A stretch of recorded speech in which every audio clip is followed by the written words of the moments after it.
National Arogya expo and AYUSH conclave. So January 9லேருந்து 12 வரைக்கும் Chennai Heartfulness institute, Babuji memorial ashram, மணப்பாக்கத்தில் எல்லாருமே வந்து கண்டிப்பாக கலந்துக்கணும்.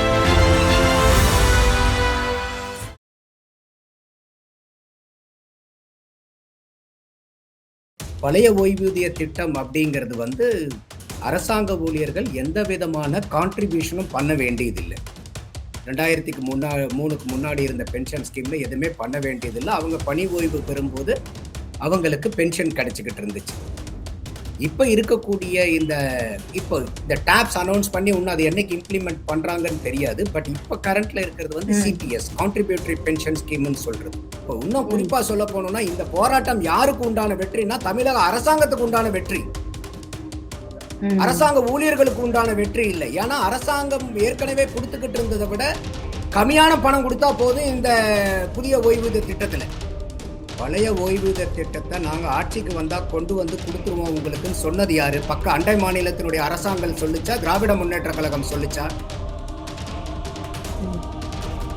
நீங்க சொன்னதை தானே சார் ஏன் செய்யல அப்படின்னு கேட்குறாங்க. அப்போ பழைய ஓய்வூதிய திட்டத்தில் அரசாங்க ஊழியர்கள் எந்த விதமான கான்ட்ரிபியூஷனும் பண்ண வேண்டியது இல்லை. இப்போ அரசாங்க ஊழியர்கள் 10% அவங்களுடைய கான்ட்ரிபியூஷன் கொடுக்கணும். எப்படி இது ரெண்டும் ஒன்னா மாறும்? அப்போ 30 வருஷம் கழிச்சு இன்னைக்கு ஒருத்தர் அந்த 1 லட்சம் ரூபாயில வந்து அவர் ரிட்டையர் ஆகிறாரு அப்படின்னா 50,000 ரூபாய் பென்ஷன் கிடைக்கிறவருக்கு இன்னைக்கு இருக்கக்கூடிய அந்த சிபிஎஸ் திட்டத்தின் பிரகாரம் அவரு எவ்வளவு அக்கௌண்ட்ல இப்ப வாங்கலாம்னா 1,63,07,840 ரூபாய் வாங்கலாம். சிபிஎஸ்ல, நான் டாக்ஸ்ல சொல்லல, சிபிஎஸ்ல. இந்த 1,63,00,000 ரூபாய் கொண்டு போய் நீங்க பேங்க்ல வெறும் 7% இன்ட்ரெஸ்டுக்கு போடுங்க. நம்ம திராவிட முன்னேற்ற கழகத்தை வந்து குறை சொல்லி பிரயோஜனம் இல்லை. ஏன்னா அவங்க கட்சி ஒரு அரசாங்கத்தில் இருக்கிறவங்க எப்படியாவது பிரச்சனையை சமாளிச்சு நம்ம ஜெயிக்கிறதுக்கு என்ன வழின்னு தான் பார்ப்பாங்க. ஆனா இங்க குற்றச்சாட்டுக்கு உள்ளாக்கப்பட வேண்டிய ஆட்கள், கேள்வி கேட்கப்பட வேண்டிய ஆட்கள், நாங்க வெற்றி அடிச்சோம்னா அல்வா கொடுக்குறாங்க பாருங்க. இந்த ஜாக்டோஜியம் நிர்வாகிகளை தான் நம்ம கேள்வி கேட்கணும். இதான முதல் பொங்கல் பண்டிகை தமிழ்நாட்டுல வரலாற்றிலேயே. அதனால வந்து அவங்க வரலாற்றுல இல்லாத அளவுக்கு ஒரு 3,000 ரூபாய் கொடுக்குறாங்கன்னு நான் பாக்குறேன். ஏன் இப்ப இதே திராவிட முன்னேற்ற கழகம் ஆட்சிக்கு வந்து இது 5வது பொங்கல் தானே? அப்ப இத்தனை 4 பொங்கலுக்கு ஏன் இந்த 3,000 ரூபாயை கொடுக்கல? அப்ப இந்த 4 தடவை வந்ததெல்லாம் பொங்கல் பண்டிகை இல்லைன்னு சொல்றாங்களா அவங்க? அதான் சொல்லிட்டாங்க இல்லைங்க, அவங்களுக்கு நோட்டிபிகேஷன்ல வந்தா முடிஞ்சு போச்சுங்க. நீங்க என்ன இம்ப்ளிமெண்ட்லாம் பண்ண சொல்றீங்க? அரசாங்கம் வந்து ஒன்ஸ் நோட்டிபிகேஷன்ல கொடுத்து அதை விளம்பரப்படுத்தினா முடிஞ்சு போச்சு. அதெல்லாம் செஞ்சதான் நீங்க கருதிக்கணும், அவ்வளவுதான். அப்படிதான் இந்த 4.25 வருஷம் அப்படிதான் இருக்குது. நீங்க சொல்றதை பார்த்தா அவங்க சொல்றதை பூராமே நோட்டிபிகேஷன்ல கொண்டு வரதை பூராமே நீங்க செய்யணும்னு சொல்லுவீங்க போல இருக்க.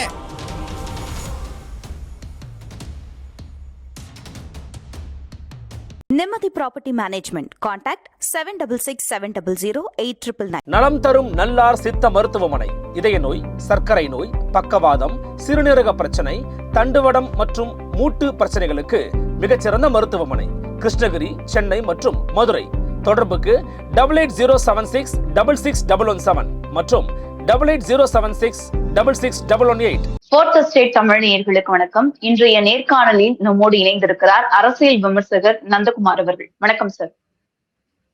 வணக்கம் கவி பிரியா. சார், முதலமைச்சர் அவர்கள் இப்ப பழைய ஓய்வூதிய திட்டத்தினுடைய அம்சத்தோட புதிய ஓய்வூதிய திட்டத்தை அறிவிச்சிருக்காரு. இதை நீங்க எப்படி பார்க்கறீங்க? இல்ல, பழைய ஓய்வூதிய அம்சத்தோட புதிய ஓய்வூதிய திட்டம் அறிவிக்கப்படல. பழைய ஓய்வூதிய திட்டம்ங்கிறது கம்ப்ளீட்டா வேற. இப்ப கொண்டு வந்திருக்கக்கூடிய இந்த டாப்ஸ்ன்னு சொல்லக்கூடிய தமிழ்நாடு அஷ்யூர்ட் பென்ஷன் ஸ்கீம்ங்கிறது கம்ப்ளீட்டா வேற. இது ரெண்டுமே பழைய ஓய்வூதிய திட்டம் அப்படிங்கிறது வந்து அரசாங்க ஊழியர்கள் எந்த விதமான கான்ட்ரிபியூஷனும் பண்ண வேண்டியதில்லை. 2003க்கு முன்னாடி இருந்த பென்ஷன் ஸ்கீம்ல எதுவுமே பண்ண வேண்டியதில்லை. அவங்க பணி ஓய்வு பெறும்போது அவங்களுக்கு பென்ஷன் கிடைச்சிக்கிட்டு இருந்துச்சு. இப்ப இருக்கக்கூடிய இந்த டாப்ஸ் அனௌன்ஸ் பண்ணி இன்னும் அது என்னைக்கு இம்ப்ளிமெண்ட் பண்றாங்கன்னு தெரியாது. பட் இப்ப கரண்ட்ல இருக்கிறது வந்து சிபிஎஸ், கான்ட்ரிபியூட்டரி பென்ஷன் ஸ்கீம்னு சொல்றது. இந்த கான்ட்ரிபியூட்டரி 2003ஆம் ஆண்டு ஜெயலலிதா அவர்கள் கொண்டு வந்த இந்த ஸ்கீம், இது வந்து ஒட்டுமொத்தமா அவங்க வந்து இந்த தமிழ்நாட்டில் கான்ட்ரிபியூட்டரி பென்ஷன் ஸ்கீம் கொண்டு வராங்க. அந்த கான்ட்ரிபியூட்டரி பென்ஷன் ஸ்கீம்ங்கிறது ஏன்னா பழைய ஓய்வூதிய திட்டம் வந்து ஸ்கிராப் பண்ணிட்டாங்க. அதுக்கப்புறம் பல மாநிலங்கள் போராடி இன்னைக்கு தேதியில இந்தியாவுல 7 மாநிலங்கள்ல பழைய ஓய்வூதிய திட்டம் அந்தந்த மாநிலங்கள் செயல்படுத்திக்கிட்டு இருக்கு. ஆனா தமிழ்நாட்டுல அந்த செயல்படுத்தாம கான்ட்ரிபியூட்டரி பென்ஷன் ஸ்கீம்ங்கிறத பண்ணிக்கிட்டு இருக்காங்க. இப்ப நீங்க சொன்ன மாதிரி அதிமுக ஆட்சியில் அதை கொண்டு வந்தாங்கன்னாலும் திமுக அன்னைக்கு எதிர்க்கட்சியா இருக்கும்போது அரசாங்க ஊழியர்கள் போராடிக்கிட்டு இருக்கக்கூடிய சமயத்துல ஐயா ஸ்டாலின் அவர்களே அந்த போராட்டத்துல போய் பர்சனலா கலந்துகிட்டு அவங்களுக்கு முழு ஆதரவை கொடுத்து நாங்க ஆட்சிக்கு வந்தா பழைய ஓய்வூதிய திட்டத்தை கொண்டு வருவோம்னு சொல்லி ஒரு சத்தியம் பண்ணி கொடுக்குற அளவுக்கு அதை சொல்லி வாக்குறுதியை கேட்டு வாக்குறுதியாவும் அதை கொடுத்து இதை நாங்க செய்யலைன்னா பாருங்க உங்ககிட்ட இருக்கக்கூடிய அந்த அடையாள அட்டையை வச்சுக்கிட்டே நீங்க வந்து கோட்டைக்குள்ளார நீங்க வரலாம், யாருடைய அனுமதியும் தேவையில்லை. கோட்டைக்குள்ளார என்ன, என்னுடைய அறைக்குள்ளாரே முதல்வருடைய அறைக்குள்ளாரையே நீங்க உங்களுடைய அடையாள அட்டையை வச்சுக்கிட்டு வரலாம். அந்த அளவுக்கு வந்து எங்களுடைய ஆட்சி அரசாங்க ஊழியர்களுக்கான ஆட்சியா இருக்கும், நாங்க வந்தா பழைய ஓய்வூதிய திட்டத்தை கொண்டு வந்துருவோன்னு சொல்லிட்டு அவ்வளோ வாக்குறுதியை கொடுத்துதான் வாக்கு வாங்கி ஜெயிச்சுட்டு வந்தாங்க. ஆனா இப்ப இன்னைக்கு தேதியில வரைக்கும் இதை அனுபவிச்சதுக்கு அப்புறம் கூட பழைய ஓய்வூதிய திட்டத்தை கொண்டு வரலைங்கிறது தான் உண்மை. அவங்க சொன்னது வேற, செஞ்சது வேற. அப்போ இது வந்து எந்த அளவுக்கு வந்து அரசாங்கத்துக்கு இல்ல வந்து இப்ப ஜாக்டோ ஜியோ அமைப்பினரு இதுக்காக தான் அவங்க போராடினாங்க. போராடி முடிச்சதுக்கு அப்புறம் அவங்க வந்து ரொம்ப வெற்றி கழிப்போட முதல்வர் ஐயா அவர்களுக்கு வந்து ஸ்வீட் கொடுத்தாங்க. அதே மாதிரி அரசாங்க ஊழியர்களுக்கு அல்வாவும் கொடுத்திருக்காங்க ஜாக்டோ ஜியோனுடைய ஊழியர்கள். அப்போ இன்னைக்கு அந்த ஜாக்டோ ஜியோனுடைய நிர்வாகிகள் வந்து தாங்கள் வெற்றி பெற்றதா வந்து ரொம்ப கொண்டாடிக்கிட்டு இருக்காங்க. ஆனா அவங்க கொடுத்தது என்னமோ அரசாங்க ஊழியர்களுக்கு அல்வாதான். மத்த பக்கத்துல வந்து அரசாங்க ஊழியர்கள் பெரும் வருத்தத்திலையும் வேதனையிலையும் இப்ப நீங்க சமூக வலைதளங்கள்ல பாத்தீங்கன்னா கண்ணீரும் கம்பளையுமா இருந்துகிட்டு இருக்காங்க. ஆனா இப்ப நீங்க வந்து போராடுறது எதுக்காக போராடினீங்க? பழைய ஓய்வூதிய திட்டத்துக்காக போராடினீங்க. இப்ப கிடைச்சிருக்கிறது புதிய ஓய்வூதிய திட்டம், டாப்ஸ்ங்கிற பேர்ல வேற பேர்ல வருது. எப்படி வந்து இது வெற்றி ஆகும்ங்கிறதா என்னுடைய கேள்வி. இதை நீங்க ஆழமா கேள்வி கேட்க உங்களுக்கு ஒவ்வொரு படிநிலையா நான் அதை விளக்குறேன். நான் இப்ப இன்னும் குறிப்பா சொல்ல போனோம்னா இந்த போராட்டம் யாருக்கு உண்டான வெற்றினா தமிழக அரசாங்கத்துக்கு உண்டான வெற்றி, அரசாங்க ஊழியர்களுக்கு உண்டான வெற்றி இல்லை. ஏன்னா அரசாங்கம் ஏற்கனவே கொடுத்துக்கிட்டு இருந்ததை விட கம்மியான பணம் கொடுத்தா போதும் இந்த புதிய ஓய்வூதிய திட்டத்துல. அப்ப இது அரசாங்கம் வந்து இப்ப திராவிட முன்னேற்ற கழகத்தை அரசாங்கத்தை நம்ம பாராட்டணும். எப்படியோ ஒண்ணு என்னமோ பண்ணி அவங்க வந்து ஜாக்டோ ஜியோனுடைய நிர்வாகிகளை சாதகமா வந்து அவங்களை கன்வின்ஸ் பண்ணி ஊழியர்களுக்கு பூரா அரசாங்க ஊழியர்களுக்கு பூரா அல்வா கொடுக்க வச்சிருக்காங்க. அந்த வகையில திராவிட முன்னேற்ற கழகத்தினுடைய இன்றைய ஆட்சி வந்து இது அரசாங்கத்தினுடைய வெற்றியா பாக்குறேன். இது அரசாங்க ஊழியர்களுடைய வெற்றியா இல்ல. நீங்க கேள்விகளை கேளுங்க, நான் அதை விளக்குறேன் உங்களுக்கு. ஆனா பழைய ஓய்வூதிய திட்டத்துல இருக்கக்கூடிய 90% அம்சங்கள் வந்து இங்க அந்த டாக்ஸ்லயும் வந்து இடம் பெற்றிருக்கு அப்படின்னு ஜாக்டோ ஜியோ ஊழியர்கள் எல்லாம் சொல்றாங்களே. எது எது இருக்குது சொல்லுங்க பாப்போம், கேட்போம். இப்போ 50% தான் வந்து ஓய்வூதியம் வழங்கப்படும், அவங்க கடைசியாக வாங்கின சம்பளத்துல இருந்து வழங்கப்படும் அப்படின்னு சொல்லியிருந்தாங்க. இதுல வந்து ஊழியர்கள் வந்து அவங்களுடைய பங்கு இதுல இடம்பெறணும் அப்படின்னு சொல்லியிருக்காங்க. மற்ற மாநிலங்கள்ல எடுத்து பார்த்தோம் அப்படின்னா இந்த அளவுக்கு ஓய்வூதியம் எல்லாம் எந்த மாநிலங்கள்லயும் கொடுக்கல, இதுவே எங்களுக்கு வந்து பாசிட்டிவான சைடா தான் நாங்க பார்க்கிறோம் அப்படின்னு சொல்றாங்களே சார். பழைய ஓய்வூதிய திட்டத்தை நாங்க ஆட்சிக்கு வந்தா கொண்டு வந்து கொடுத்துருவோம் உங்களுக்குன்னு சொன்னது யாரு? பக்க அண்டை மாநிலத்தினுடைய அரசாங்கம் சொல்லுச்சா, திராவிட முன்னேற்ற கழகம் சொல்லுச்சா? நீங்க சொன்னதைத்தானே சார் ஏன் செய்யல அப்படின்னு கேக்குறாங்க. அப்ப பழைய ஓய்வூதிய திட்டத்துல அரசாங்க ஊழியர்கள் எந்த விதமான கான்ட்ரிபியூஷனும் பண்ண வேண்டியது இல்லை. இப்போ அரசாங்க ஊழியர்கள் 10% அவங்களுடைய கான்ட்ரிபியூஷன் கொடுக்கணும். எப்படி இது ரெண்டும் ஒன்னா மாறும்? அடுத்தது நீங்க சொல்ற மாதிரி இந்த 50% சம்பளத்தை வந்து எங்களுக்கு பென்ஷனா கொடுக்கறாங்கன்னா அது எல்லாத்துக்கும் அல்ல. இது நிறைய பேருக்கு புரியறது இல்ல. எந்த அரசாங்க ஊழியர் 30 வருஷம் சர்வீஸ கம்ப்ளீட் பண்றாங்களோ அவங்களுக்கு தான் இந்த 50% சம்பளம் பென்ஷனா கிடைக்கும். அதுக்கு பேர் தான் ஃபுல் பென்ஷன் சொல்லுவாங்க. அப்போ ஒருத்தர் 60 வயசுல ரிட்டையர் ஆகுறாருன்னா 30 வயசுலயே அவர் அரசாங்க ஊழியரா பணி அமர்த்தப்பட்டு இருந்தாருன்னா 30 வருஷம் சர்வீஸ முடிப்பாரு. கரெக்டா? இன்னைக்கு தமிழகத்துல எத்தனை பேர்த்துக்கு 30 வயசுலயே வேலை கிடைக்குது அரசாங்கத்துல? அப்போ இதுல 50 அதுக்கு அப்ப எல்லாருமே வந்து இது 50% கிடைக்காது, ப்ரொபோர்ஷனேட்டா தான் கிடைக்கும். அப்ப இது பழைய ஓய்வூதிய திட்டமே இல்ல. அடுத்தது நீங்க இன்னைக்கு இருப்ப நடைமுறையில இருக்கிறது என்னன்னா சிபிஎஸ் சொல்றது, கான்ட்ரிபியூட்டரி பென்ஷன் ஸ்கீம்ங்கிறது இப்ப இருக்கக்கூடியது தமிழக அரசாங்கம் நடத்திக்கிட்டு இருக்கக்கூடிய பென்ஷன். இத நம்ம தமிழக அரசாங்கம் தான் இந்த ஃபண்டையே நிர்வகிக்குது.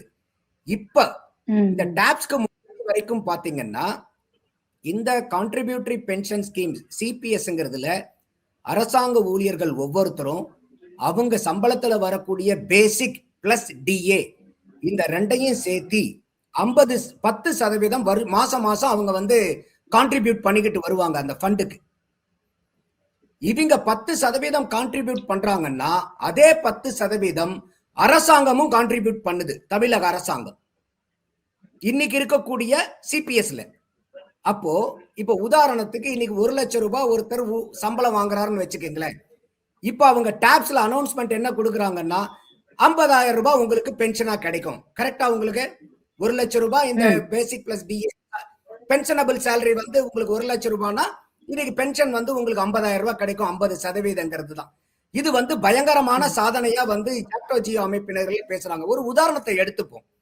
இப்போ ஒருத்தர் 60 வயசுல இன்னைக்கு வந்து ரிட்டையர் ஆகுறாரு. அவருக்கு பென்ஷன் கால்குலேட் பண்ண அந்த பகுதி மட்டும் 1 லட்சம் ரூபாய்னு வச்சுக்கோங்க. உதாரணத்துக்கு அரசாங்க ஊழியர்கள் இந்த 30 வருஷம் கழிச்சு இந்த 1 லட்சம் ரூபாயை தொட்டிருக்காங்க அப்படின்னா 30 வருஷத்துக்கு முன்னாடி அவங்களுடைய சம்பளம் என்னன்னு நம்ம பேக் கால்குலேட் பண்ணணும். கரெக்டா? அரசாங்க ஊழியர்களுக்கு அவர்களுடைய சம்பளம் சராசரியா நான் ஒரு 3% மட்டும்தான் உயருதுன்னு வச்சுக்கிறேன். அதிகமா உயருதுன்னு நான் வச்சுக்கல. அப்போ ஒரு சம்பளம் ஒரு 30 வருஷத்துக்கு முன்னாடி ஒருத்தர் வந்து வேலையில எவ்வளவு சம்பளத்துல சேர்ந்திருந்தாருன்னா வருஷம் 3% அவருக்கு சம்பள உயர்வு கிடைச்சு அவர் இன்னைக்கு 1 லட்சம் ரூபாய்க்கு வந்திருப்பாரு அப்படின்னு எடுத்துக்கிட்டீங்கன்னா 41,200 ரூபாய். 30 வருஷத்துக்கு முன்னாடி 41,200 ரூபாய்க்கு அவருடைய சம்பளம் இருந்திருக்கும். அப்ப அவர் சேர்ந்த முதல் மாசத்துல இருந்து அவர் 10% அவர் சம்பளம் ஏற ஏற ஒவ்வொரு மாசமும் 10% வந்து அவரு பங்களிப்பை கொடுத்துக்கிட்டே வராரு. இந்த இப்ப இருக்கக்கூடிய சிபிஎஸ்ல இந்த சிபிஎஸ்ல என்னன்னா பர்சன்டேஜ் ஆஃப் இன்ட்ரெஸ்ட் வந்து 8%. முதல்ல 4 இருந்துச்சு, 12 போச்சு, 8 போச்சு, 9, 7. இப்ப இந்த கடந்த 4 வருஷமா 7.1%. நீங்க சராசரியா ஒரு 8% வைங்களேன் ஒரு ஆர்கியூமெண்ட் கால்குலேஷன் ஷேக்குக்கு. அப்போ இந்த மாதிரி 41,200 ரூபாய் சம்பளத்துல சேர்ந்தவரு மாசம் மாசம் அவர் வந்து 10% சேர்த்தி அவருடைய சம்பளம் வருஷத்துக்கு 3% மட்டும் உயர்வாயிருந்துச்சுன்னா 30 வருஷம் கழிச்சு அவருக்கு அவர் போட்ட பணம் மற்றும் அந்த பணத்துக்கு உண்டான 8% வட்டியை சேர்த்து பாத்தீங்கன்னா 81,53,670 ரூபாய் இருக்கும். நான் சொன்னேன் அரசாங்கமும் இதே சமபகதத்துல பங்கீடு கொடுக்கும் சொன்னேன். கரெக்டா? இப்ப இருக்கக்கூடிய சிபிஎஸ்ல. அப்ப அரசாங்கம் சார்பா அவங்க போட்ட பங்கீட்டுக்கும் எவ்வளவு காசு வந்திருக்கும்? இன்னொரு 81,53,670 ரூபாய். அப்போ 30 வருஷம் கழிச்சு இன்னைக்கு ஒருத்தர் அந்த 1 லட்சம் ரூபாயில வந்து அவர் ரிட்டையர் ஆகிறாரு அப்படின்னா 50,000 ரூபாய் பென்ஷன் கிடைக்கிறவருக்கு இன்னைக்கு இருக்கக்கூடிய அந்த சிபிஎஸ் திட்டத்தின் பிரகாரம் அவரு எவ்வளவு அக்கௌண்ட்ல இப்ப வாங்கலாம்னா 1,63,07,840 ரூபாய் வாங்கலாம். சிபிஎஸ்ல, நான் டாப்ஸ்ல சொல்லல, சிபிஎஸ்ல. இந்த 1,63,00,000 ரூபாய் கொண்டு போய் நீங்க பேங்க்ல வெறும் 7% இன்ட்ரெஸ்டுக்கு போடுங்க. 7% இன்ட்ரெஸ்டுக்கு போட்டீங்கன்னா உங்களுக்கு மாசத்துக்கு 95,126 ரூபாய் கிடைக்கும். அதோட மட்டும் இல்லாம அந்த 1,63,00,000 ரூபாய் உங்களுடைய காசு உங்க பேர்ல பேங்க்ல டெபாசிட் ஆயிருக்கும். இப்ப அதுதான் இப்ப நடைமுறையில இருக்கக்கூடிய சிபிஎஸ்ங்கிறது. ஆனா இப்ப அவங்க கொண்டு வந்திருக்கக்கூடிய டாப்ஸ்ங்கிறது என்னன்னா இந்த 1,63,00,000 ரூபாயை நீங்க திருப்பி எடுத்துட்டு போக முடியாது. நீங்க வாங்கிக்கிட்டு இருக்கக்கூடிய சம்பளம் 1 லட்சம் ரூபாய்னா வெறும் 50,000 ரூபாய் தான் உங்களுக்கு இப்ப பென்ஷன் கிடைக்கும். இப்ப நீங்க வந்து அதே அரசாங்க ஊழியர்கள் தான், உதாரணத்துக்கு எடுத்துக்கிட்ட அரசாங்க ஊழியர்கள் நீங்கன்னு வச்சுக்கோங்க. நீங்க இப்ப 60 வயசை முடிச்சு போகும்போது இந்த 1,63,00,000 ரூபாயை வாங்கி பேங்க்ல வட்டிக்கு போட்டு மாசமானா நான் 95,000 ரூபாய் வாங்குறது பரவாயில்லன்னு நினைப்பீங்களா? இல்ல இந்த 1,63,000 ரூபாய் அரசாங்கத்துக்கிட்டே இருந்துட்டு போகுது, அது என்னுடைய காசு இல்ல, ஆனா எனக்கு ஒரு 50,000 ரூபாய் எனக்கு மாசமானா பென்ஷன் கொடுப்பாங்க, நான் இறந்துட்டேன்னா என் மனைவிக்கு அதுல 60%, 30% என் மனைவி வாங்குவாங்க அவங்களுடைய ஆட்காலுக்குனா, இந்த ரெண்டுல நீங்க எதை தேர்ந்தெடுப்பீங்க கவிப்பிரியா? நான் முதல் ஆப்ஷனை தான் தேர்ந்தெடுப்பேன். அப்ப எந்த இடத்துல நீங்க இப்ப இருக்கக்கூடிய சிபிஎஸ் விட இந்த டாப்ஸ் வந்து நல்ல ஸ்கீம்னு எந்த அடிப்படையில சொல்றீங்க? அப்போ அதனாலதான் கேட்டேன், இது யாருடைய வெற்றி? தமிழக அரசாங்கத்தினுடைய வெற்றி, அரசாங்க ஊழியர்களுடைய படுதோல்வி இது. அப்ப அந்த அரசாங்கத்தை வெற்றி அடைய செஞ்ச ஜாக்டோ ஜியோ நிர்வாகிகளுடைய வெற்றி. அதுலயும் இன்னைக்கு அந்த ஜாக்டோ ஜியோ நிர்வாகிகளா இருக்கிறவங்களும் எத்தனை பேரு இன்னைக்கு இருக்கக்கூடிய சிபிஎஸ்ல மெம்பரா இருக்கிறவங்களா இருக்காங்க. அவங்க எல்லாம் ஓல்டு பென்ஷன் ஸ்கீம்ல பலனை அனுபவிச்சுட்டு இருக்கிறவங்க நிறைய பேர் அந்த நிர்வாகிகள் இருக்காங்க. அப்ப யாருடைய வெற்றிக்காக, யாருடைய நலனுக்காக போராடி இப்ப எந்த நலனை அந்த போராடின மக்களுக்காக வாங்கி கொடுத்திருக்கீங்கிறதா நம்மளுடைய அடிப்படை கேள்வி. இப்ப நானே உங்களுக்கு அந்த உதாரணம் கொடுத்து கேட்கும்போது நீங்களே என்ன சொல்றீங்க? இல்ல சார், இப்ப இருக்கக்கூடிய இதுதான் சிபிஎஸ் தான் பரவாயில்லையாட்டிருக்குன்னு சொல்றீங்க. நான் ஒரு உதாரணம் கொடுத்ததுல அதனாலதான் நான் சொல்றேன், இது வந்து அரசாங்க ஊழியர்கள்லாம் ரொம்ப குபிரிக்கிட்டு கிடக்குறாங்க. சார் சிபிஎஸ் இருக்குல்ல சார், கான்ட்ரிபியூஷன் ஸ்கீம்ல, அதுல ஊழியர்களுடைய பங்கீடு இருக்கணும் தானே? அவங்களுடைய சம்பளம் வந்து ஒரு பகுதி வந்து கொடுக்கணும் தானே? அப்ப சிபிஎஸ்மே வேண்டாம் தானே சொல்லணும் ஜாக்டோ ஜியோ ஊழியர்கள்? இல்ல, அதைத்தான் சொல்றேன். இப்ப அவங்க ஜாக்டோ ஜியோ போராடுனதே என்னன்னா, எனக்கு சிபிஎஸ் வேண்டாம், ஓல்டு பென்ஷன் ஸ்கீமை கொடுங்கன்னு கேட்டாங்க. ஏன்னா சிபிஎஸ் விட ஓல்டு பென்ஷன் ஸ்கீம் பரவாயில்ல. ஆனா இன்னைக்கு கொண்டு வந்திருக்கிற டாப்ஸ் கம்பேர் பண்ணும்போது சிபிஎஸ் பரவாயில்லையா இருக்கே. புரியுதா உங்களுக்கு? இந்த ஈக்குவேஷன் புரியுதா? டாப்ஸ் கம்பேர் பண்ணும்போது சிபிஎஸ் வந்து பரவாயில்லன்னு இருக்கு. இப்ப சிபிஎஸ் பரவாயில்ல. நீங்க சிபிஎஸ் எனக்கு சரியில்லை, எனக்கு ஓல்டு பென்ஷன் ஸ்கீமை கொடுங்கன்னு போராடுனாங்க. ஆனா இப்போ நீங்க கொண்டு வந்திருக்கக்கூடிய டாப்ஸ் சிபிஎஸ் விட மோசம். அதனாலதான் நான் கேட்கிறேன், இது எந்த வகையில வெற்றி, யாருக்கான வெற்றின்னு கேட்கிறேன் நான். இது பொருளாதார அறிவு இருந்தா இது ஈஸியா புரியும் அவங்களுக்கு. நிறைய பேர்த்துக்கு சம்பாதிக்கிறாங்களே ஒழிய அந்த அடிப்படை பினான்சியல் அக்குமன் இருக்கிறது இல்ல. அதுதான் பிரச்சனை இங்க. சார், இந்த ஓல்டு பென்ஷன் ஸ்கீம்ல கடைசியாக அவங்க என்ன சம்பளம் வாங்குறாங்களோ அதுல இருந்து 50% வந்து இவங்களுக்கு ஓய்வூதியமாக வழங்கப்படும். அது ஒரு அட்வான்டேஜ் இருக்கு. ரெண்டாவது வந்து டியர்னஸ் அலோவன்ஸ் வந்து எப்பெல்லாம் உயர்த்தப்படுறாங்களோ அதுவும் வந்து இவங்களுக்கு கொடுக்கப்படும். இவங்க இந்த ஊழியர் வந்து இறந்த பிறகு யார் நாமினி பேரை வந்து போடுறாங்களோ அவங்களுக்கு அந்த ஓய்வூதியம் கிடைக்கும். இதனுடைய அட்வான்டேஜா தான் வந்து ஓல்டு ஸ்கீம் இருக்கு. இப்போ இந்த டாக்ஸ் எடுத்து பார்த்தோம்னா இதுல என்ன சார் எல்லாம் வேறுபாடா இருக்கு? இதுல வந்து என்னன்னா, நீங்க வந்து கான்ட்ரிபியூஷனே ஓல்டு பென்ஷன் ஸ்கீம்ல நீங்க கொடுக்க வேண்டியது இல்ல. இதுல நீங்க உங்க காசை கொடுக்குறீங்க. நான் சொன்ன ஏற்கனவே சொன்ன உதாரணத்தை வச்சு பார்க்கும்போது என் காசு இப்ப அதிகமான அரசாங்கத்துக்கு போகுது. இப்ப இந்த ஜாக்டோ ஜியோ ஊழியர்கள் வந்து அரசாங்க ஊழியர்களுடைய காசை அதிகமா அரசாங்கத்துக்கிட்ட கொண்டு போய் சேர்த்துறாங்க. இப்ப இந்த ஸ்கீம்ல எப்படி வந்து ஒரு அரசாங்க சும்மா இருக்க முடியும்? ஓல்டு பென்ஷன் ஸ்கீம்ல 50% அவங்களுடைய சம்பளத்திலிருந்து எடுத்துதான் வந்து சொல்லப்படுது சார், எடுத்துதான் கொடுப்பாங்க அப்படின்னு. இதுல வந்து அவங்களுடைய பேசிக் பேல இருந்து தான் அந்த 50% வந்து எடுக்கப்படும் அப்படின்னு சொல்றாங்களே சார். இல்ல, நீங்க எப்பயுமே பென்ஷன்ங்கிறது வந்து ஓவரால் சம்பளத்துக்கு எல்லாம் கொடுக்க மாட்டாங்க. பேசிக் பே இல்லனா பேசிக் பிளஸ் டிஏ, இந்த ரெண்டுல எதை எடுக்கிறீங்களோ அது. அப்ப பழைய ஓல்டு பென்ஷன் ஸ்கீம்ல வந்து நீங்க எந்த விதமான 5 நயா பைசா அரசாங்க ஊழியர்கள் அரசாங்கத்துக்கு செலுத்த வேண்டியது இல்லை. புரியுதா உங்களுக்கு? இப்போ நீங்க 10% கொடுக்கணும். அதனாலதான் சொன்னேன், ஒருத்தர் 1 லட்சம் ரூபாயில சம்பளத்துல இன்னைக்கு அந்த பென்ஷனபிள் அமௌண்ட்ல ரிட்டையர் ஆகிறாருன்னா அவருக்கு 50,000 ரூபாய் கிடைக்கும். அப்போ 1 லட்சம் ரூபாய் இன்னைக்கு இருக்கணும்னா அவர் 30 வருஷத்துக்கு முன்னாடி சேரும்போது 41,200 ரூபாய். அவர் இந்த மாதிரி 30 வருஷத்துக்கு கான்ட்ரிபியூட் பண்ணினார்னா அவர் 81.5 லட்சம் கான்ட்ரிபியூட் பண்ணிருக்கணும். அதோட அரசாங்கமும் கூடுதலா இப்ப சிபிஎஸ்ல ஊழியர்கள் போடுற அளவுக்கு அவங்களும் போடுறாங்க. அப்ப இங்க 81 அங்கேயும் ஒரு 81 கிடைக்கும். அப்ப 1,63 லட்சம் ரூபாய் இந்த அரசாங்க ஊழியருக்கு இப்ப இருக்கக்கூடிய சிபிஎஸ் பிரகாரம் கிடைக்கும். அப்ப அந்த பணத்தை நான் வந்து வாங்கிக்கிட்டு அதை பேங்க்ல போட்டு நான் இன்ட்ரெஸ்ட் 95,000 ரூபாய் வாங்குறது புத்திசாலித்தனமா? அந்த 1,63 லட்சம் ரூபாயை விட்டுட்டு மாசமான 50,000 ரூபாயை நான் வாங்கிட்டு எனக்கு அப்புறம் என்னுடைய மனைவி 30,000 ரூபாய் வாங்குறது எது புத்திசாலித்தனம்?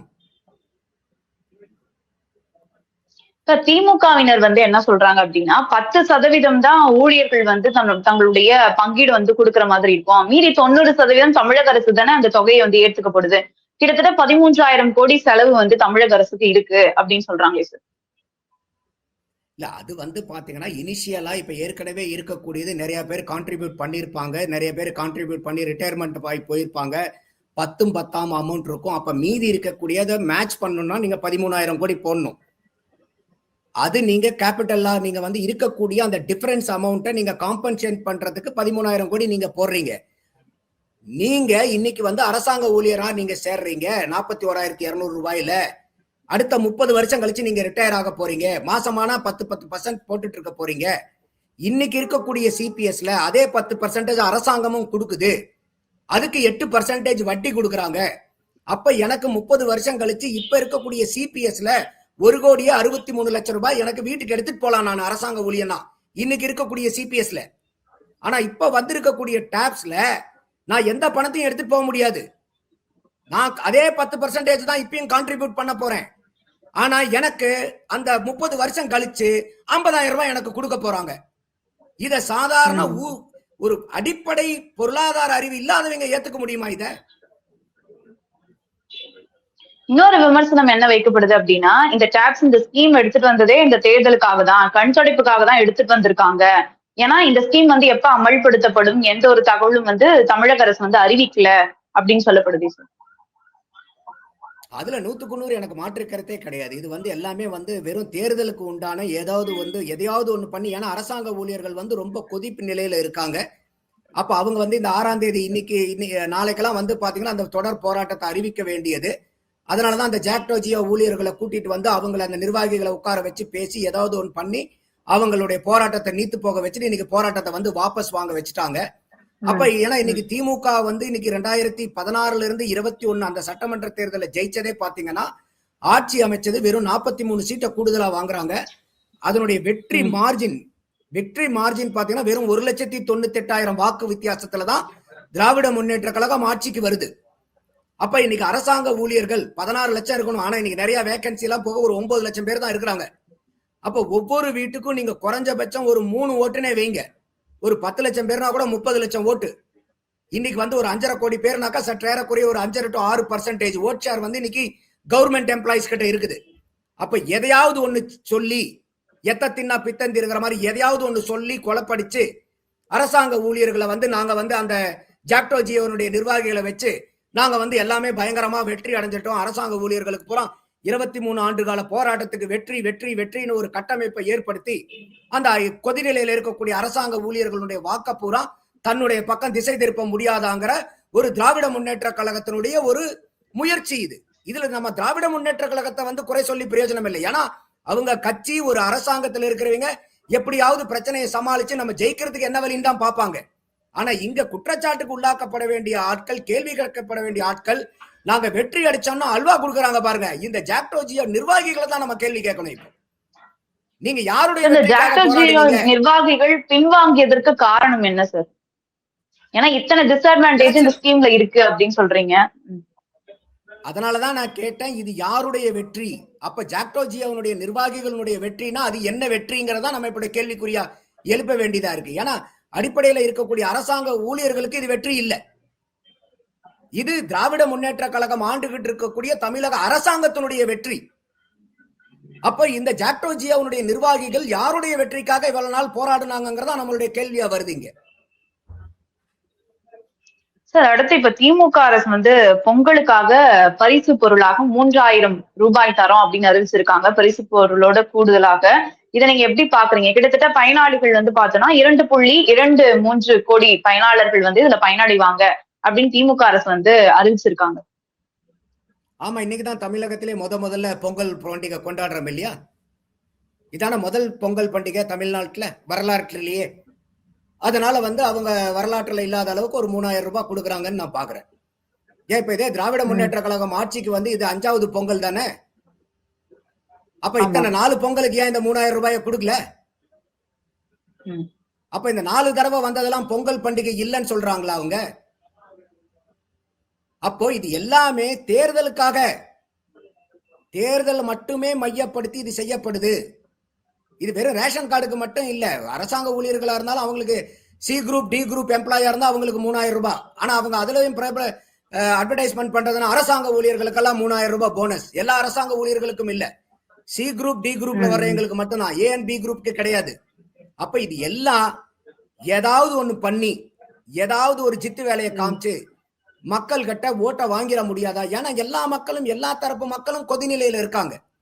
எந்த வாக்குறுதியும் நிறைவேற்றல, பெண்களுக்கு பாதுகாப்பு இல்ல, பொருளாதார பிரச்சனைகள், எவ்வளவு வரியை அதிகப்படுத்தி இருக்காங்க, கடன் தொல்லைகள், ஏகப்பட்ட பிரச்சனைகள் இன்னைக்கு தமிழ்நாட்டுல இருக்குது. அப்ப இவங்க எதையும் பேச விடாம பண்றதுக்கு காசை கொடுத்தா போதும், அதை பத்தி பேசிக்கிட்டு இருப்பாங்க. இப்ப கூட இந்த கவர்மெண்ட் எம்ப்ளாயிஸ்ல வந்தது கூட இந்த டாப்ஸுக்கும் சிபிஎஸ்க்கும் உண்டான வித்தியாசத்தை பத்தி விவாதம் பண்ணாம, அதனுடைய ஆழத்துல போய் பார்க்காம, என்னங்க 13,000 கோடி எப்படிங்க கொடுப்பாங்க, 11,000 கோடி எப்படிங்க வருஷம் வருஷம் போடுவாங்கன்னு இந்த விவாதத்தை மடை மாத்துறாங்களே, அது உங்களுக்கு புரியுதா?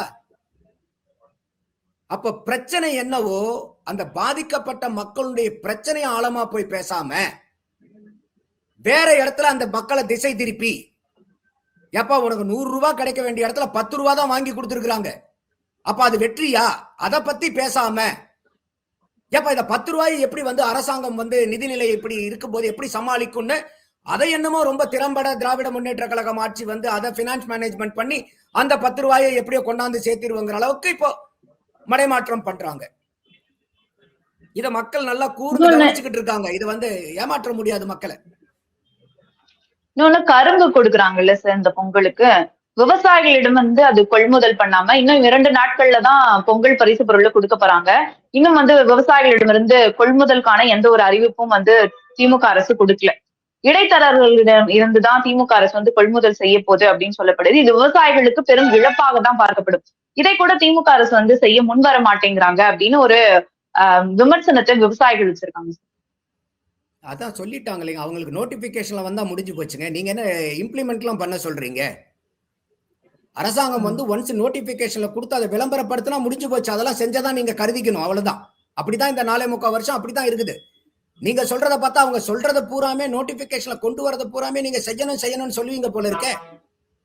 அவங்க நோட்டிபிகேஷன் கொடுத்துட்டாங்க, அனௌன்ஸ்மெண்ட் கொடுத்துட்டாங்க, அதை விளம்பரமும் பண்ணிட்டாங்களா இல்லையா? முடிஞ்சு போச்சு, அவ்வளவுதான். இப்ப அடுத்த விளம்பரத்துக்கு அடுத்த அனௌன்ஸ்மெண்ட்டுக்கு போயிடுவாங்க, அவ்வளவுதான். விளம்பரம் கொடுத்தா முடிஞ்சு போச்சு, அது முடிஞ்சிச்சு நீங்க நம்மளா நினைச்சுக்க வேண்டியதுதான். அப்படிதான் இப்படி ஓடிட்டு இருக்கு இந்த 4.25 வருஷம் ஆட்சி. சொல்லொன்று செயல். இப்ப பாத்தீங்க, இப்ப தமிழ்நாட்டை பொறுத்தவரை இப்ப பார்த்தோம்னா அங்கங்க போராட்டங்கள் வந்து அதிகரிச்சிருக்கு அப்படின்னு பார்க்கலாம். இப்ப தூய்மை பணியாளர்கள் போராட்டமா இருக்கட்டும், இடைநிலை ஆசிரியர்கள், செவிலியர்கள், அரசு ஊழியர்கள், இப்ப அரசு ஆசிரியர்கள் அப்படின்னு எங்க பார்த்தாலும் இப்ப போராட்டம் பிடிச்சிருக்கு. இப்போ அரசு ஊழியர்களுடைய கோரிக்கை மட்டும் இப்ப ஏற்று தமிழ்நாடு அரசு ஒரு திட்டத்தை அறிவிச்சிருக்காங்க. மற்றவங்க போராடக்கூடிய எந்த ஒரு விஷயத்தையும் காது கொடுத்து கூட வாங்கல அப்படின்னு விமர்சனம் வைக்கப்படுது. இதை எப்படி எடுத்துக்கலாம்? ஏன்னா அரசாங்க ஊழியர்கள் தான் பெரிய ஓட் பேங்க். அவங்களுக்கு வந்து அந்த ஜாக்டோ ஜியா நிர்வாகிகளை வச்சு ஏதாவது ஒண்ணு 100 ரூபாய் கிடைக்கிற இடத்துல 10 ரூபாய் கொடுத்தோம்னா கூட அவங்க வெற்றி வெற்றி வெற்றின்ட்டு போயிருவாங்க. மற்றவங்களும் அப்படி போக மாட்டாங்க இல்லையா? எங்களுக்கு உண்டானதை நியாயமா வேணும்னு கேட்பாங்க. அது இல்லாம அங்க வந்து இருக்கக்கூடிய வாக்கு வங்கி இவங்க இங்க வந்து பெரிய வாக்கு வங்கி அவங்க. ஏன்னா அது இல்லாம வந்து இந்த அரசாங்க ஊழியர்கள்ங்கிறங்க திமுகவினுடைய 95% அரசாங்க ஊழியர்கள் வந்து திமுகவுக்கு தான் வாக்களிச்சுட்டு இருந்தாங்க இத்தனை நாளா. இப்போ அவங்க பூராமே வந்து ஏற்கனவே பல மாதங்களாக சொல்லிட்டு இருக்கிறது, நீங்க எதிர்கட்சியா இருந்தா மட்டும்தான் எங்க மேல உங்களுக்கு அன்பு அனுசரணை அக்கறை எல்லாம் இருக்கும். அதனால 2026 எப்படியாவது நாங்க கஷ்டப்பட்டு உங்களை எதிர்கட்சியாவே உட்கார வைக்கிறோம்னு அரசாங்க ஊழியர்கள் கங்கணம் கட்டிக்கிட்டு இருக்காங்க. அதே மாதிரிதான் இன்னைக்கு விவசாயிகள். இன்னைக்கு டெல்டால வந்து உங்களுக்கு அத்தனை சீட் அள்ளி கொடுத்தாங்க திமுகக்கு இந்த தடவை. அப்ப அதை எல்லாம் நீங்க வந்து இது பண்ணாம ஐயா உதயநிதி ஸ்டாலின் அவர்கள் அங்க போயிட்டு விவசாயிகளா போய் பேசுறாங்க. நெல்மணிகள்லாம் எதுவுமே பாதிக்கலன்னுங்கிற ஒரு குண்டை தூக்கி போயிட்டு வந்து அங்க விவசாயிகளுடைய அத்தனை பேர்த்தினுடைய கிட்ட இருந்தும் கெட்ட பேர் வாங்கிட்டு வந்தாரு. சோ அப்ப எங்கேயாவது ஒரு டேமேஜ் கண்ட்ரோல் பண்ணலாமாங்க போது மத்த இடத்துல அவங்க போராடுறத நியாயமான கோரிக்கையை நிறைவேற்றலன்னா அவங்க வந்து வெற்றி வெற்றின்னு கொண்டாடி அல்வாலாம் கிண்டா மட்டும் கொடுக்க மாட்டாங்க. ஆனா இந்த அரசாங்க ஊழியர்களுக்கு வந்து 100 ரூபாய் கொடுக்க வேண்டிய இடத்துல 10 ரூபாய் கொடுத்தா கூட அவங்க வெற்றி வெற்றி வெற்றி அப்படின்னு சொல்லிட்டு போயிடுவாங்கிற ஒரு அவங்க கணிச்சதுல அவங்களுக்கு திமுகவுக்கு இது வெற்றியாவும் தான் இருக்குது இப்ப. ஏன்னா அப்படியே தானே எல்லாம் ஸ்வீட் அடி கொண்டாடுங்கிற மாதிரி தானே போய்கிட்டு இருக்காங்க இப்போ. அடுத்து இந்த டாப்ஸ் இந்த திட்டத்தை வந்து மாற்ற கோரி ஜாக்டோஜி ஊழியர்கள் எந்த ஒரு கோரிக்கையும் முன்வைக்க மாட்டாங்க சார், இதுவே போதும் அப்படின்னு பின்வாங்கிடுவாங்களா? ஏங்க இவ்வளவு தூரம் வெற்றி வெற்றின்னு கொண்டாடிட்டு அல்வா கொடுத்துட்டு இருக்கிறவங்க கிட்ட போய் திருப்பி இந்த டாப்ஸ்க்கு போராடணுங்கிற எண்ணம் வந்து அவங்களுக்கு வருமா முதல்ல? ஒரு தரப்பினர் எதிராக தானே பேசிட்டு இருக்காங்க. அதத்தான் சொல்றேன், நிர்வாகிகளை பத்தி தான் நம்ம பேச்சு. நீங்க அங்க போய் அரசாங்கத்து கூட உட்கார்ந்து அக்ராஸ் த டேபிள்ல உட்கார்ந்து நெகோசியேட் பண்ணி இது யார் யாரெல்லாம் முதலமைச்சருக்கு அல்வா கொடுத்துட்டு வந்தது, முதலமைச்சர்கிட்ட இருந்து அல்வா யார் யாரெல்லாம் வாங்கினாங்கிறதா இப்ப கேள்வி. அரசாங்க ஊழியர்கள் வந்து இப்பயும் அதுல திருப்தி இல்லை. நீங்க அது வலைதளங்கள்ல பாத்தீங்கன்னா சமூக வலைதளங்கள்ல பூரா ரத்த கண்ணீர் வடிச்சுக்கிட்டு அவங்க வசை பாடிக்கிட்டு இருக்காங்க அரசாங்கத்தை. அதனாலதான் நான் திருப்பி நான் கேட்கிற கேள்வி, இது யாருடைய வெற்றி? அரசாங்கத்தினுடைய வெற்றியா இல்ல அரசாங்க ஊழியர்களுடைய வெற்றியான்னு பார்த்தா இது அரசாங்கத்தினுடைய வெற்றி. அதுக்கு அரசாங்கம் ஜாக்டோ ஜியோ நிர்வாகிகளுக்கு அல்வா கொடுத்தா நியாயம். நீங்க வெற்றி அடைஞ்சு நீங்க முதலமைச்சர்களுக்கு அல்வா கொடுக்குறீங்களே, எந்த விதத்துல நியாயங்கிறதா நம்மளுடைய கேள்வி. அப்படி இந்த மாதிரி பரஸ்பரம் அல்வா சாப்பிட்டுவீங்க, எந்த விதத்துல போய் இந்த டாப் சரியில்லைன்னு இவங்க போராடுவாங்க? நிர்வாகிகளை சொல்றேன், ஊழியர்கள் போராடுவாங்க. அப்ப இந்த இடத்துல இந்த ஜாக்டோ ஜியோ நிர்வாகிகள் பெரிய அளவுக்கு அம்பலப்பட்டு போயிருக்காங்க, நம்பிக்கை இழந்திருக்காங்க அரசாங்க ஊழியர்கள் மத்தியிலங்கிறத நான் பாக்குறேன். நான் இப்ப இது நீங்க சொல்ற மாதிரி நியாயமான சில பேர்கள் இருந்தாலும் அவங்க இத கோர்ட்டு கேஸ்ன்னு போகும்போது என்ன ஆகும், ஏதோ ஒரு வகையில பெண்டிங் போட்டுருவாங்க. கோர்ட்ல இருக்குது. அப்ப என்ன பண்ணுவாங்க திமுக, பாருங்க நாங்க எல்லாம் உங்களுக்கு செய்யலாம் தாங்க செஞ்சோம், ஆனா பாருங்க கோர்ட்டுக்கு போயிடுச்சுங்க, இனிமேல் கோர்ட்டு தாங்க சொல்லணும். அப்படி அந்த ரூட்டை பயன்படுத்தி எஸ்கேப் ஆயிருவாங்க. சோ எந்த ரூட்டை எடுத்தாலும் இது திமுக தன்னை வெற்றி அடைஞ்சு செய்யற அளவுக்கு அரசாங்க ஊழியர்கள்ட்ட எப்படியாவது அவங்கள கண்கட்டி வித்த காமிக்கலாங்கிற ஒரு நம்பிக்கையில பண்ணிக்கிட்டு இருக்காங்க.